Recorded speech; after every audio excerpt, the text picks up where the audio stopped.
Hello everyone, welcome back to my channel English with Aparna. क्या आपको भी नेगेटिव, अफर्मेटिव, नेगेटिव और इंट्रोगेटिव में प्रॉब्लम होती है? यदि यस, तो फिर आज से आपकी ये प्रॉब्लम सॉल्व होती है। मेरे इस वीडियो को लास्ट तक देखिएगा तो आपको इसके बाद कभी प्रॉब्लम नहीं होगी। तो लेट्स बी स्टार्ट। पहले तो जैसा कि हमने कहा है, हम डेली होमवर्क देंगे और प्लीज़ आप वो होमवर्क ज़रूर करिए, क्योंकि हर वीडियो में हम उस होमवर्क को नेक्स्ट वीडियो में चेक करेंगे विथ आंसर के साथ, और साथ में उसको एक्सप्लेन भी करेंगे, क्योंकि बिना प्रैक्टिस के कोई भी चीज़ पॉसिबल नहीं होती है। तो स्टार्ट करते हैं कल का रिवीजन। तुम ईमानदार हो, तुम के लिए सब्जेक्ट होता है यू, हेल्पिंग वर्ब हो के लिए आर, ईमानदार के लिए ऑनेस्ट। You are honest. अब ऑनेस्ट के आगे एन नहीं लगा है। क्यों? क्योंकि ऑनेस्ट के बाद में कोई भी नाउन नहीं है। अगर यहाँ पे कोई नाउन होता, you are honest man, you are honest boy, you are honest farmer, तब हम इस ऑनेस्ट के आगे एन लगाते हैं।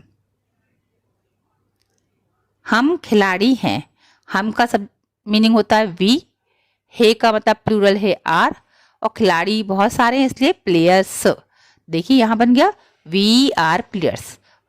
जो रूल हम फॉलो करके अभी तक दोनों वीडियो में करते आ रहे, वही यहाँ कर रहे। फर्स्ट नंबर पे आएगा वे, इसके मीन है दे। हे का मतलब होता है प्लूरल में आर, और घर पर है तो घर पे के लिए हम बनाते हैं एट होम। ये भी कह सकते हैं इन द हाउस। तो ये देखिए, they are at home, they are in the house. Next भी देखते हैं। अंजनी और हेमा अच्छी सहेलियां हैं। तो अब अंजनी और हेमा ये पूरा एक सब्जेक्ट है। फिर पीछे आइए हेल्पिंग वर्ब पे, हे टू लोग हैं यानी एक से अधिक, तो आर, और अच्छी सहेलियां गुड फ्रेंड्स। तो देखिए Anjani and Hema are good friends. विद्यार्थी देश का भविष्य हैं।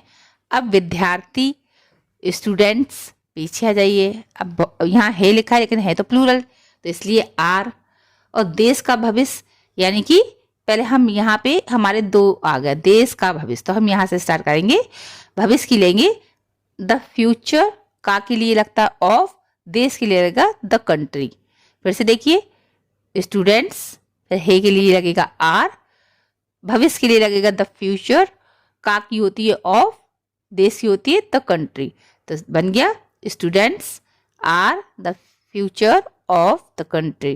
तो इस प्रकार हमारी इस सेंटेंस में थोड़ा सा यहाँ चेंज आया है। तो ऐसे सेंटेंस हम धीरे धीरे थोड़ा सा लॉन्ग देंगे जिसे आप थोड़ा समझें, क्योंकि अब कभी भी इस तरह से हमारा सिस्टम चलता है कि पहले हमने हेल्पिंग वर्ब लेने के बाद फिर यहाँ पे लिया, क्योंकि बीच में भी कोई भी यहाँ पे ऑब्जेक्ट नहीं है। बीच में अगर ऑब्जेक्ट आता है उसको कैसे चेंज करते हैं वो हम आने वाली वीडियो में बताएंगे। फिर है दिल्ली भारत की राजधानी है। दिल्ली, दिल्ली, है हेल्पिंग वर्ब है। अब देखिए अभी तक सब कुछ प्लूरल चल रहा था।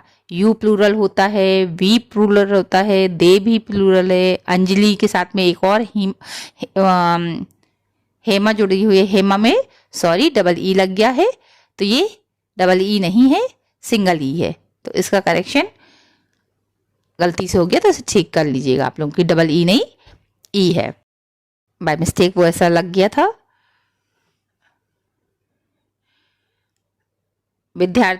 दिल्ली भारत की राजधानी है, तो दिल्ली इज, राजधानी को कहते हैं कैपिटल, उसके आगे क्या लगेगा द, तो दिल्ली इज द। की स्पेलिंग जैसे का की हमने बताई थी ऑफ, इसलिए की भी ऑफ होगी, और भारत की होती है इंडिया। का की के लिए ऑफ का यूज करते हैं। तो पहले हम लेंगे दिल्ली, फिर लेंगे हे, फिर राजधानी के लिए द कैपिटल ऑफ इंडिया। अगर आपको जो स्पेलिंग नहीं आती है और उसकी स्पेलिंग साइड में लिखना हो तो आप हमें कमेंट कीजिए, तो हम उसकी जो जो हमें लगता है कि हाँ ये स्पेलिंग्स में बच्चों को प्रॉब्लम होती है या किसी को भी प्रॉब्लम होती है, तो आप हमें कमेंट करिए, तो हम साइड में आपको एक स्पेलिंग बॉक्स भी बना के देंगे। तो Delhi is the capital of India. Modi Bharat के प्रधानमंत्री हैं, तो मोदी का मोदी लगेगा। हे के लिए अब मोदी तो एक ही है ना, तो इसलिए इज लगेगा, जैसे दिल्ली एक थी। अब प्रधानमंत्री के लिए तो प्रधानमंत्री हमें आर्टिकल द लगेगा, द प्राइम मिनिस्टर। और के लिए जैसे का हमने कहा था ऑफ, तो देख लीजिए ऑफ आ गया। और भारत की है इंडिया, तो भारत के आगे इंडिया, तो इंडिया लग गया। तो कैसे बनेगा, Modi is the prime minister of India. ये सेंटेंस भी आप देखिए, हमने पहले सब्जेक्ट लिया है, फिर हेल्पिंग वर्ब ली, और जस्ट उसके ऐसे बैक से चलते जाएंगे। प्रधानमंत्री की लेंगे तो दा लगाएंगे, फिर बैक्स में फिर उसके आगे ऑफ लेंगे, फिर भारत की इंडिया लेंगे।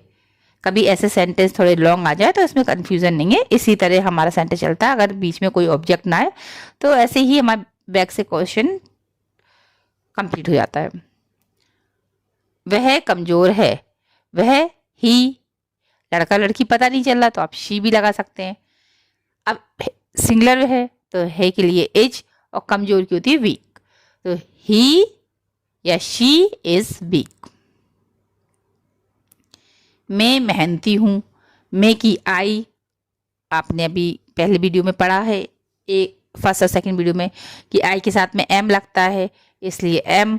और मेहनती की या तो हम हार्ड के बाद एक थोड़ा सा स्पेस देके वर्कर लिख देंगे, तो हम आई एम हार्ड वर्कर, नहीं तो हम सीधा लिख सकते हैं आई एम हार्ड वर्किंग।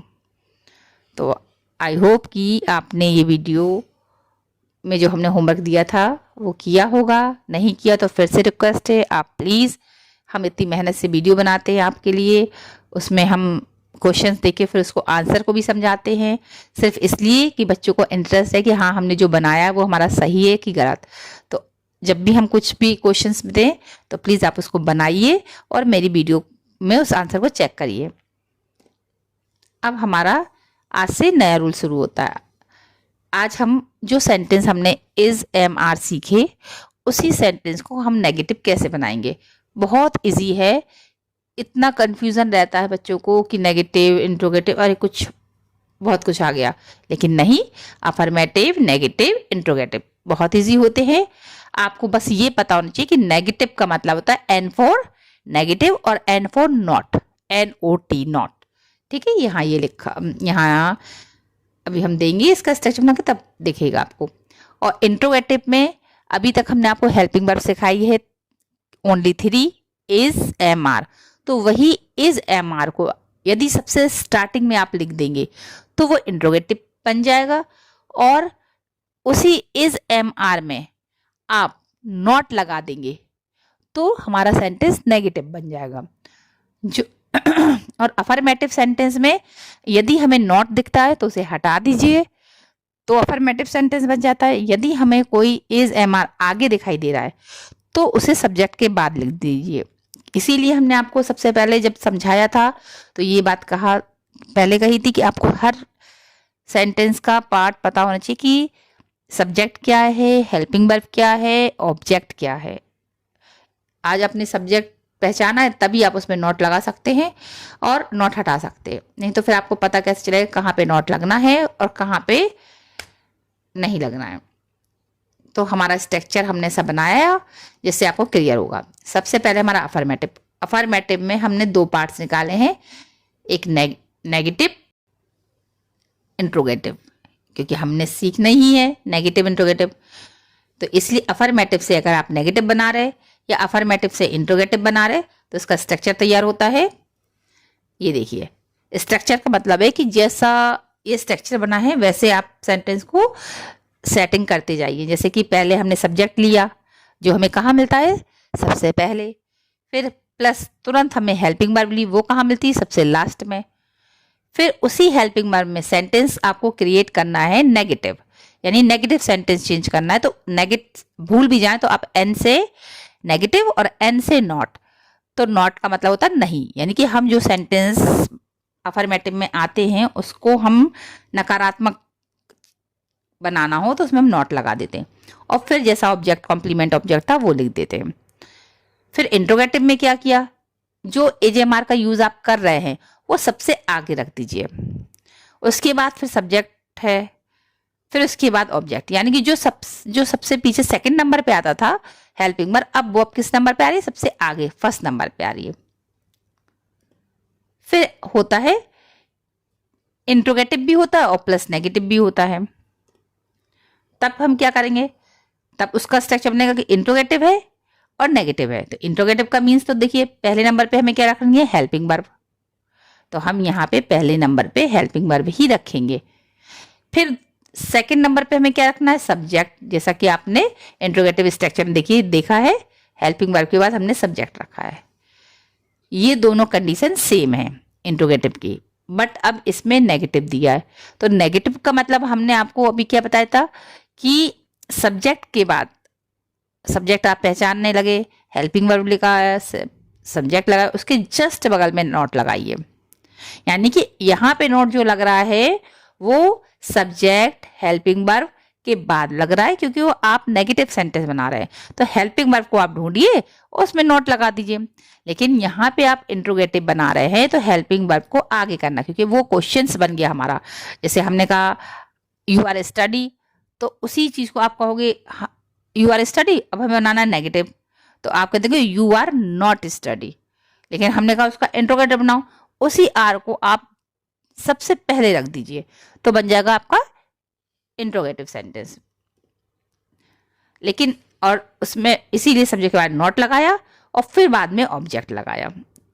इसमें बस इतना ध्यान रखिएगा कि नॉट की वैल्यू सब्जेक्ट के बाद आ रही है। अब हमने कुछ एग्जाम्पल दिए, देखिए अफर्मेटिव का एग्जाम्पल है he is an honest man. तो इसका आपको क्या बनाना है? नेगेटिव।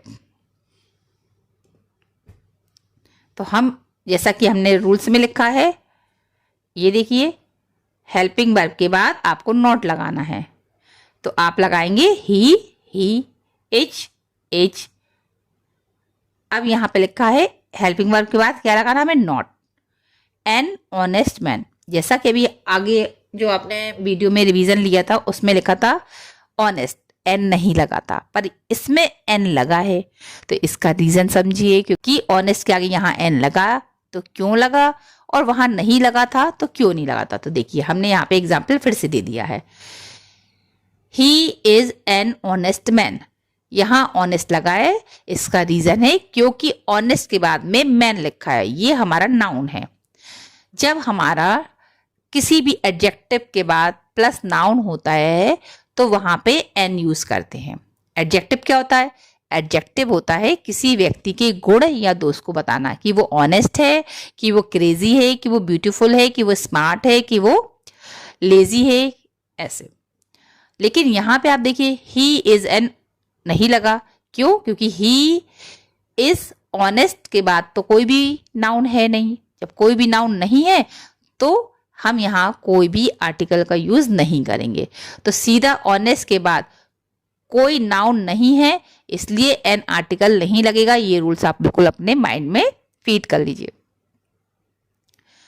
फिर देखते हैं आपका नेगेटिव बन गया कि ये जो कुछ नहीं करना है आपको, कभी भी नेगेटिव सेंटेंस आए आप इसमें हेल्पिंग वर्ब फाइंड करिए, आपको एज मिल गई, बस उसमें प्लस नॉट कर दीजिए। इसी तरह एक और एग्जाम्पल देखिए, यू आर क्रेजी। आपने देखा सब्जेक्ट हेल्पिंग वर्ब और रूल्स तुरंत अपने माइंड में लाइए कि हेल्पिंग वर्ब के बाद हमें नॉट लगाना है, नॉट लगा दिया और क्रेजी का क्रेजी उतार दिया। तो कुछ भी चेंज नहीं करना, सीधा आर के बाद नॉट लगा देना। अच्छा, क्रेजी मीन क्या होता है? ये लिख दिया हमने, पागल। और ऑनेस्ट मीन्स क्या होता है? ईमानदार। और जो नहीं लगा रहे उसका मीन्स क्या निकल रहा है? नहीं का, नॉट का नहीं। हमने मीनिंग इसलिए लिखे कि अगर आपको लगता है कि मीनिंग से आपको एक तो समझ में आएगा कि क्या लिखा है क्या नहीं, अगर आपको लगता है कि हाँ ऐसे ही मीनिंग हम आगे भी लिखते रहे, तो आप कमेंट में प्लीज़ ज़रूर लिखिएगा। तो हम जब भी कोई भी एग्जाम्पल देंगे या कुछ भी समझाएंगे तो उसका मीनिंग हम साइड में इंक्लूड करेंगे। अब आता है इंट्रोगेटिव। इंट्रोगेटिव में देखिए रूल्स के पास जाइए, जैसा वो कह रहा है वैसा आप करिए। उन्होंने कहा हेल्पिंग वर्ब को आगे रखिए। हेल्पिंग वर्ब अभी आपने क्या सीखी? Is am are. जाके अपने सेंटेंस में देखिए कि इस कहाँ कुछ लिखा है? हाँ लिखा है इस, उसको उठा के आपको क्या कर देना, आगे रख देना है। फिर जितना भी सेंटेंस बचा है सेम उतार दीजिए। देखिए पहले इसको आगे कर दिया, फिर ऊपर देखिए आप क्या लिखा है, ही, तो आप यहाँ पे भी ही उतार दीजिए। फिर यहाँ पे इस तो आपने आगे कर दिया, फिर क्या लिखा, an honest man, same copy paste कर दीजिए, मतलब सीधे कॉपी कर दीजिए, एन ऑनेस्ट मैन। कुछ भी चेंज नहीं है, सिर्फ ओनली आपने हेल्पिंग वर्ब को उठा के आगे की प्लेस पे रख दिया है। उसके बाद अब यहाँ पे देखिए सेम यही कंडीशन, यहाँ आर है, आपने आर को उठा के आगे रख दिया, इंट्रोगेटिव बन गया, बाकी सेम उतार दिया, यू का यू उतार दिया, क्रेजी का क्रेजी उतार दिया उसी। और जब हम नेगेटिव बना रहे थे तो फिर हमने कोई प्लेस चेंज नहीं करी, हमने सेंटेंस को सीधा लिखा, यू, फिर गए आर, आर पे हमने स्टॉपेज लिया, नॉट लगाया क्योंकि आर हेल्पिंग वर्ब है इसलिए। अब उसके बाद आते हैं नेगेटिव प्लस इंट्रोगेटिव।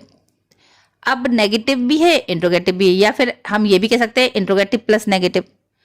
तो ऐसे सेंटेंस जो होते हैं उसको हम वैसे ही बनाते हैं जैसे हम इंट्रोगेटिव बना रहे। अगर इज आगे लिया, फिर हमने लिया ही, फिर उस ही क्या हमारा सब्जेक्ट, उसके बाद नोट लगाया, यानी कि अब नोट की वैल्यू कहाँ गई, सब्जेक्ट के बाद, जैसे कि आपने ऊपर वाले सेंटेंस में किया था। देखिए यहाँ पे भी ऐसे ही है, पहले हमने इंट्रोगेटिव वर्ड लिया, देखिए लिखा आर, फिर उसके बाद यू, फिर उसके बाद नॉट और क्रेजी, यानी कि नेगेटिव प्लस इंट्रोगेटिव जब दोनों सेंटेंस हो तो हमें इंट्रोगेटिव का रूल चलेगा, आर लिखेंगे सबसे, मतलब कोई भी हेल्पिंग वर्ब हो। अभी तो आपने इज एम आर सीखी इसलिए हम इज एम आर बता रहे हैं, आगे और भी हेल्पिंग वर्ब है जो आपको इंट्रोगेटिव बनाते समय आगे ही रखनी है। फिर उसके बाद जैसा है यू सब्जेक्ट लिया और हमारा नेगेटिव है इसलिए हमें यू के बाद नॉट लगाकर क्रेजी का क्रेजी उतार देना है। तो आई थिंक कि आई होप आपको ये जो वीडियो मैंने समझाई वो आप समझ में आई हो। अगर आपको लगता है कि हाँ मैंने अच्छे से समझाया है तो प्लीज़ कमेंट करिएगा और ये दिए गए होमवर्क को जरूर करिएगा। इस सेंटेंस को आपको कुछ नहीं करना है, हेल्पिंग वर्ब देखना है, उसमें नॉट लगा दीजिए, नेगेटिव बन जाएगा। इंट्रोगेटिव में इस हेल्पिंग वर्ब को उठा के जल्दी से आगे कर दीजिए, इंट्रोगेटिव बन जाएगा। फिर से हेल्पिंग वर्ब है, इसमें नॉट लगा दीजिए, नेगेटिव बन जाएगा, इसको उठा के आगे कर दीजिए, इंट्रोगेटिव बन जाएगा। एम है, एम में नॉट लगा दीजिए तो नेगेटिव बन जाएगा, एम को उठा के आगे कर दीजिए, इंट्रोगेटिव बन जाएगा। इस तरह ये प्लीज़ आप इसको ज़रूर करके देखिएगा अपनी कॉपी में। कल आपको इसके आंसर्स हम नेक्स्ट वीडियो में बताएंगे। तो अगर मेरी वीडियो अच्छी लगी हो तो प्लीज़, वीडियो बनाने में बहुत मेहनत लगती है, तो आप इसके लिए आप इतना तो कर ही सकते हैं कि आप प्लीज़ लाइक करके कमेंट कर दीजिए। Thank you so much.